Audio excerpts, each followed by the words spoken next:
കേരള സർവകലാശാല ചാൻസലർക്കെതിരായ ബാനർ നീക്കാനുള്ള വിസിയുടെ ഉത്തരവ് രജിസ്ട്രാർ നടപ്പാക്കിയില്ല. സർവകലാശാല ചാൻസലർ കൂടിയായ ഗവർണറെ അധിക്ഷേപിച്ചുകൊണ്ട് കേരള സർവകലാശാല സെനറ്റ് ഹൌസിന്റെ പ്രധാന കവാടത്തിന് കുറുകെ SFI വിദ്യാർത്ഥികൾ കെട്ടിയ ബാനർ അടിയന്തരമായി നീക്കം ചെയ്യാൻ vice chancellor doctor Mohan Kunnummel രജിസ്ട്രാർക്ക് നിർദ്ദേശം നൽകിയെങ്കിലും ബാനർ നീക്കാനുള്ള ഒരു നടപടിയും രജിസ്ട്രാർ കൈക്കൊണ്ടില്ല. ചില സിൻഡിക്കേറ്റ് അംഗങ്ങളും വിദ്യാർത്ഥി സംഘടനയും എതിർപ്പ് പ്രകടിപ്പിച്ചതുകൊണ്ടാണ് ബാനർ അഴിച്ചുമാറ്റാൻ രജിസ്ട്രാർ നടപടി കൈക്കൊള്ളാത്തതെന്നറിയുന്നു. രേഖാമൂലം പ്രസ്തുത വിവരം അറിയിക്കാൻ വൈസ് ചാൻസലർ ആവശ്യപ്പെട്ടിട്ടുണ്ട്.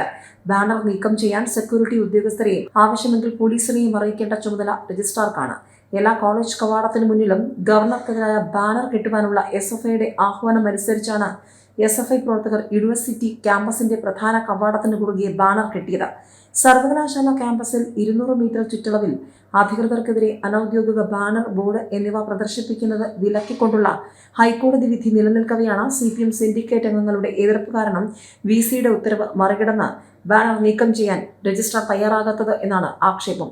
സർവകലാശാലയുടെ പ്രതിച്ഛായ നശിപ്പിക്കുന്ന നിന്ദ്യമായ ബാനർ ഉടനടി അഴിച്ചുമാറ്റാൻ നടപടിയെടുക്കണമെന്നായിരുന്നു വിസിയുടെ ഉത്തരവ്.